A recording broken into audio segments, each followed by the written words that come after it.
A Frente Parlamentar Evangélica do Congresso Nacional, a exemplo do segmento evangélico no Brasil, tem um compromisso muito forte com a juventude.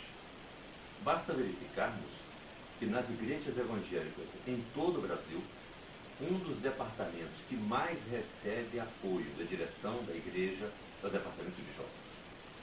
O jovem, para a igreja evangélica, é uma prioridade. Logo, não poderia ser diferente aqui no Congresso Nacional. Por isso, a Frente Parlamentar Evangélica dedicou muita atenção, agora, quando da votação do Estatuto da Juventude, que se constitui no projeto de lei 4529 de 2004, a Frente Parlamentar Evangélica deu uma atenção muito especial. Ao adiar a votação por um dia, permitiu com que nós todos e os partidos pudéssemos analisar o conteúdo do relatório e do substitutivo do projeto que saiu da comissão especial, aprovado ainda na legislatura anterior, quando a Casa tinha uma outra composição de parlamentares. Parlamentares que estavam presentes e que participaram da comissão especial que produziu esse projeto de lei, alguns deles aqui já não estão mais. Então foi razoável que adiássemos a votação de terça-feira para quarta, para que todos pudessem dar uma analisada. E aí surgiu a grande oportunidade de nós darmos uma contribuição significativa face ao compromisso que a Frente Parlamentar Evangélica tem com a juventude. Em nome da Frente Parlamentar, enquanto presidente, ofereci 4 emendas.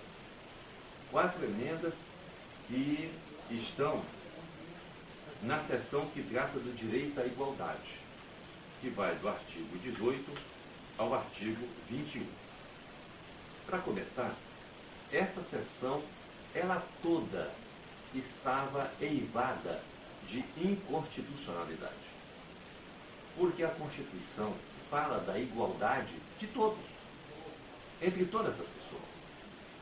Quando a Constituição fala da não discriminação, a Constituição nos remete ao enfrentamento de todas as formas de discriminação, e não apenas de algumas. E esta seção aqui, embora o título dela fosse do direito à igualdade, mas ela tratava, de uma certa forma, da igualdade apenas por parte. Algumas formas de igualdade, reforçando apenas algumas possibilidades de igualdade. Na medida que não era de natureza geral, isso ofendia o texto constitucional. O texto constitucional, repito, trata tanto a igualdade quanto a não discriminação de forma geral, em todas as suas possibilidades. Veja você, no artigo 18 nós tínhamos: o direito à igualdade assegura que o jovem não será discriminado. Ora, a Constituição diz o seguinte, que ninguém será discriminado por idade, por sexo, pela cor, pela raça ou por qualquer outra forma. Aqui não. Aqui o legislador tinha colocado uma sequência de possibilidades e havia parado ali, como se só aquelas possibilidades existissem. Por exemplo, ele diz que a igualdade assegura que o jovem não será discriminado por sua etnia, raça, cor da pele, cultura, origem, pela orientação sexual, idioma, religião, por suas opiniões, condição social, aptidão física ou condição econômica. Ao tentar esgotar as possibilidades, deixou de fora 2 muito importantes que estão expressamente escritas na Constituição brasileira, no artigo 4º, que é exatamente aquelas que diz respeito à idade e ao sexo. Veja você que o legislador, do inciso 1º desse artigo, disse que não será discriminado por etnia, raça, cor da pele, cultura, origem, e aí nós acrescentamos, iniciativa da Frente Parlamentar Evangélica, idade e sexo. Por quê?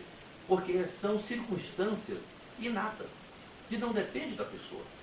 A pessoa já nasce com sexo, macho ou fêmea. Idade. Ninguém faz a opção por idade. A cronologia não depende da vontade da gente. Por sua etnia, pela sua raça, pela sua cor, daí por diante. Já no inciso 2, o legislador colocou circunstâncias que são opcionais. Ele colocou por orientação sexual. Orientação sexual é diferentemente de sexo. Sexo é orgânico, compõe o organismo humano. Orientação sexual, como o próprio nome já diz, é uma orientação, é um comportamento. Então veja, orientação sexual, idioma. Não, idioma é aprendido. Não é? Religião é uma opção também de crença que a pessoa faz.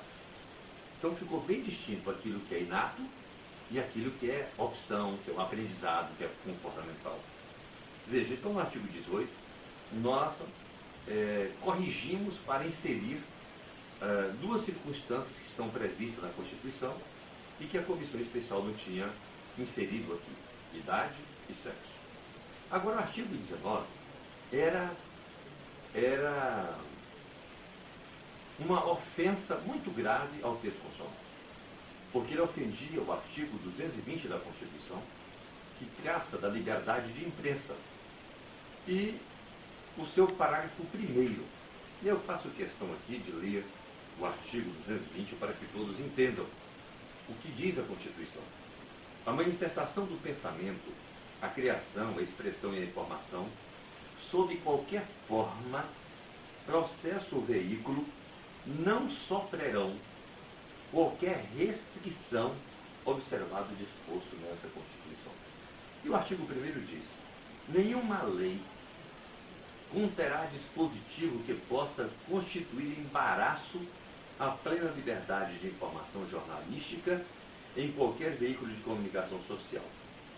Veja, o projeto de lei, o Estatuto da Juventude, no artigo 19, trazia uma redação que feria frontalmente o artigo 220 da Constituição Federal. Escute só: o Estado e a sociedade têm o dever de buscar eliminar, em todos os meios de comunicação e educação, os estereótipos que possam reforçar as desigualdades de gênero, etnia, orientação ou identidade sexual. Veja, então, num programa de humor, uma abordagem de um pastor, de um sacerdote que pudesse ter um estereótipo, estava proibido. Certamente os programas de humor que tanto alegra a sociedade brasileira, o CQC, o programa do Tiririca, do Tom Cavalcante e tantos outros, teria que sair do ar. Não é? Porque ali você tem estereótipos que podem, dependendo da interpretação, entender que está reforçando a desigualdade ou a discriminação. Então, é interferência na liberdade de imprensa. Mas, de outro lado, quando diz que esses estereótipos poderiam reforçar as desigualdades, elenca quais? Apenas as de gênero, etnia, orientação ou identidade sexual. Por que isso é? A Constituição também trata isso de forma geral, como eu disse anteriormente. Então, nós propusemos uma nova redação que atendeu ao princípio da constitucionalidade em todos os aspectos, tanto a regra geral da não discriminação, quanto o respeito à liberdade de imprensa. Veja só como ficou dentro de uma proposta positiva. Artigo 19. O Estado e a sociedade têm o dever de promover, nos meios de comunicação e de educação, a igualdade de todos. Foi um avanço e uma conquista, até porque a nossa posição foi de defesa da Constituição brasileira. A Constituição brasileira não permite que se eleja determinado segmento, determinada circunstância, em detrimento das demais. Um dos princípios fundamentais da Constituição brasileira é a isonomia, a igualdade, portanto. No artigo 20, nós também fizemos algumas intervenções para corrigir desigualdades. Melhor, para corrigir inconstitucionalidades. Veja só o que dizia a cabeça do artigo 20. O direito à igualdade racial e de gênero compreende. Como se nós tivéssemos que explicitar a igualdade apenas em relação à raça e ao gênero. E as outras formas de igualdade?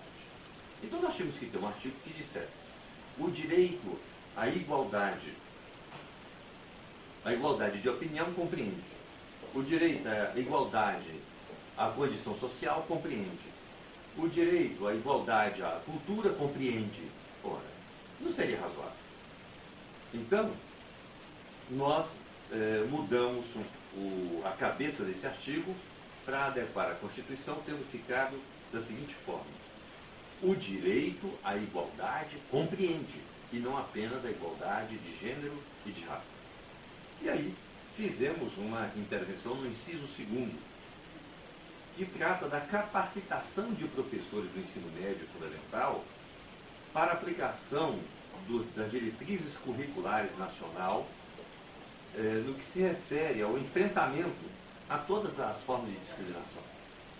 Mais uma vez, o dispositivo que saiu da Constituição que saiu da Comissão Especial estava errado, porque ele dizia que essa capacitação dos professores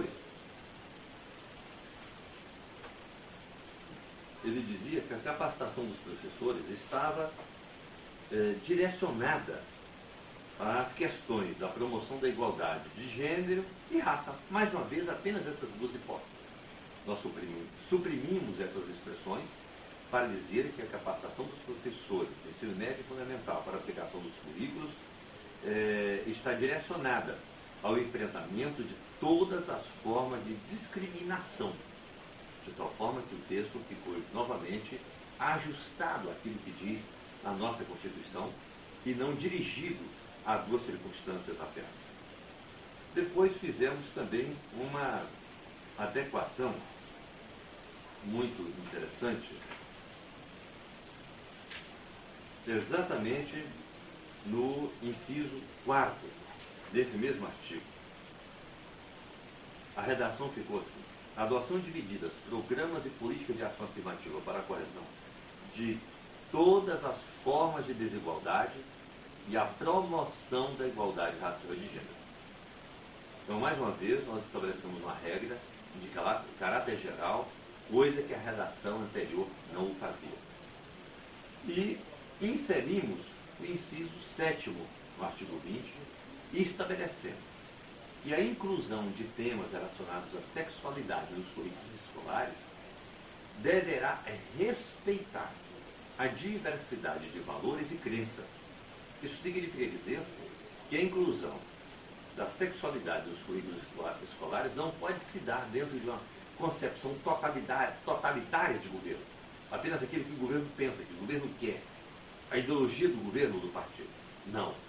O governo poderá fazer essa inclusão no currículo escolar, levando em conta, como que submetendo, fazendo uma consulta aos segmentos organizados da sociedade brasileira, para que a abordagem desse tema respeite a diversidade de valores e crenças do povo brasileiro. Então foi uma contribuição significativa. Esse dispositivo resgou na medida que nós propusemos a supressão do artigo 21.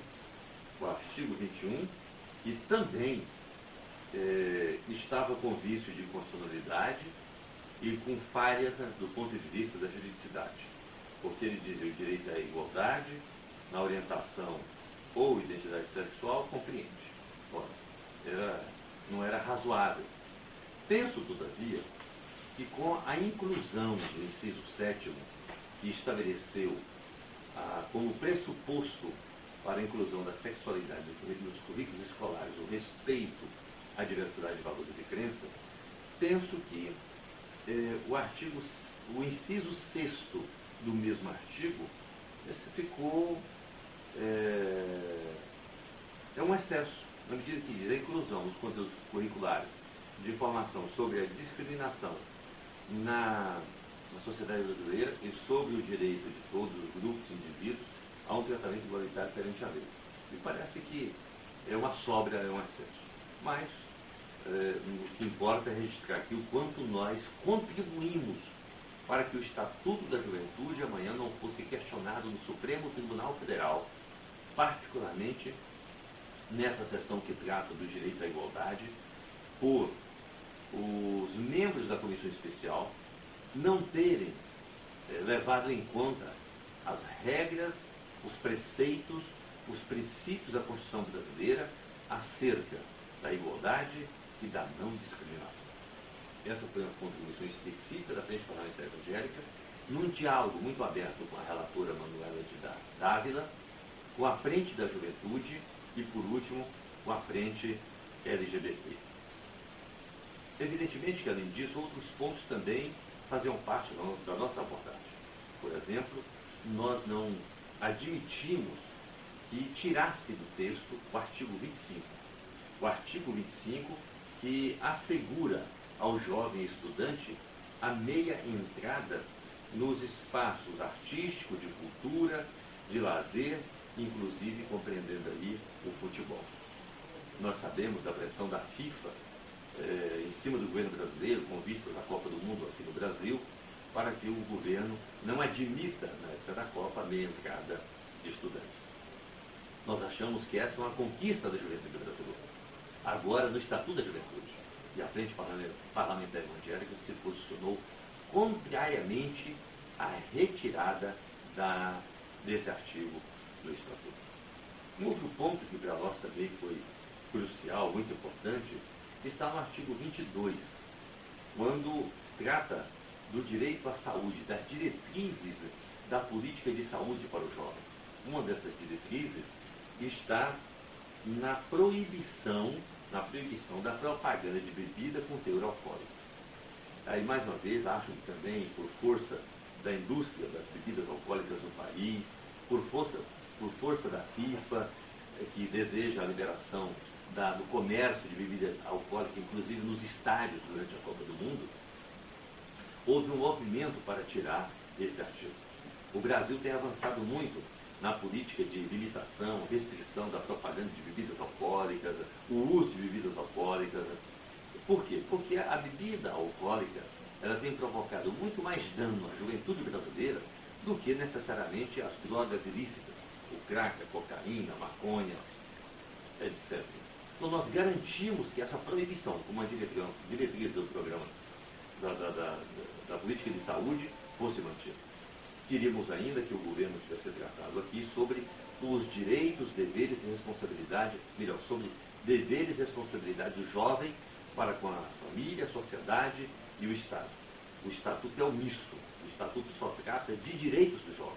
Nós achamos, fomos favoráveis, mas o Estatuto teria que ser tratado também dos deveres e das responsabilidades do jovem com a família, com a sociedade e com o Estado brasileiro. Essa foi a nossa